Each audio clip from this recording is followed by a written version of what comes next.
Friends അസ്സലാമു അലൈക്കും welcome back to my channel babies kitchen. ഇന്ന് ഞാനൊരു പുഡിങ്ങിൻ്റെ റെസിപ്പി ആയിട്ടാണ് കേട്ടോ വന്നിട്ടുള്ളത്. സാധാരണ കാണിച്ചിട്ടുള്ള പുഡിങ്ങിൽ നിന്നൊക്കെ വ്യത്യസ്തമായിട്ടുള്ളൊരു പുഡിങ്ങാണ് കേട്ടോ.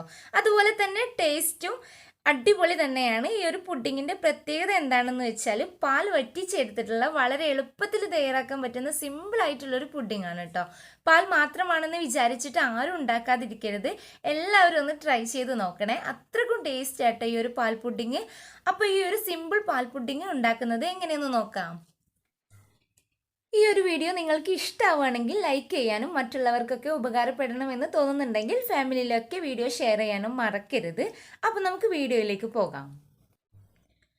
ഇതിനായിട്ട് ആദ്യം ഇതുപോലെയുള്ളൊരു പാത്രം എടുത്തിട്ട് ഇതിലേക്ക് 1 ലിറ്റർ പാൽ ഒഴിച്ചു കൊടുക്കാം. മിൽമയുടെ 2 പാക്ക് പാൽ എടുക്കുകയാണെങ്കിൽ 1 ലിറ്റർ പാലുണ്ടാവും കേട്ടോ. നിങ്ങൾ 1/2 ലിറ്റർ പാലാണ് എടുക്കുന്നതെങ്കിൽ ഇതിലുള്ള ഇൻഗ്രീഡിയൻസ് എല്ലാം നേർപകുതിയാക്കിയിട്ട് എടുത്താൽ മതി. ഇനി നമുക്കിതിലേക്ക് 1 ടീസ്പൂൺ മിൽമയുടെ നെയ്യ് ചേർത്ത് കൊടുക്കാം. സാധാ നെയ്യ് ചേർക്കാതെ നല്ല നെയ്യ് തന്നെ നോക്കിയിട്ട് ചേർത്ത് കൊടുക്കുക. ഇനി ഇതിലേക്ക് മിൽക്ക് മെയ്ഡ് ചേർത്ത് കൊടുക്കാം. മിൽക്ക് മെയ്ഡ് ചേർത്ത് കൊടുക്കുമ്പോഴേട്ടാ നല്ല ടേസ്റ്റ് ഉണ്ടാവുക പുഡിങ്ങിന്. ഇനി ഇത് കയ്യിലില്ലാത്തവർക്ക് സ്കിപ്പ് ചെയ്ത് പഞ്ചസാരയും ചേർത്ത് കൊടുക്കാം.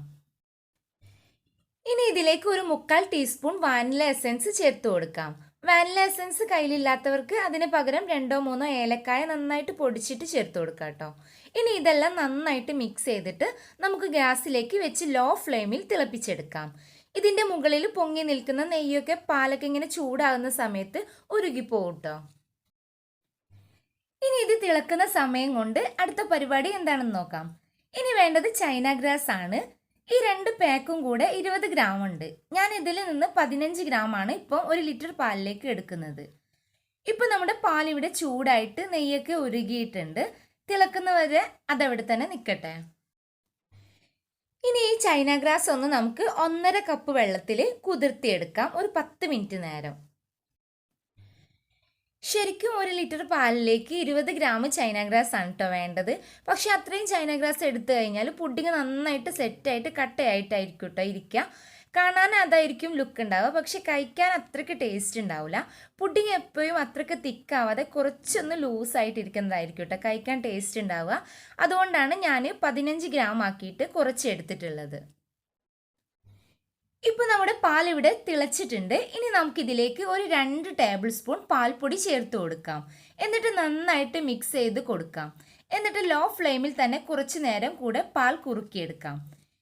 ഇനി പാൽ കുറുകി വരുന്ന സമയം കൊണ്ട് നമുക്ക് കുതിർത്തി വെച്ചിട്ടുള്ള ചൈന ഗ്രാസ് ഇതുപോലെയുള്ള ഒരു പാത്രത്തിലേക്ക് ഒഴിച്ച് അടുപ്പിൽ ലോ ഫ്ലെയിമിൽ വെച്ചിട്ട് മെൽറ്റാക്കി എടുക്കാം.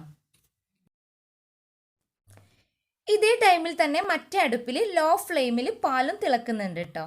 ഈ ഒരു ടൈമിൽ ഞാൻ മധുരം നോക്കിയിട്ട് കുറച്ച് പഞ്ചസാരയും കൂടെ ചേർത്ത് കൊടുക്കുന്നുണ്ട്.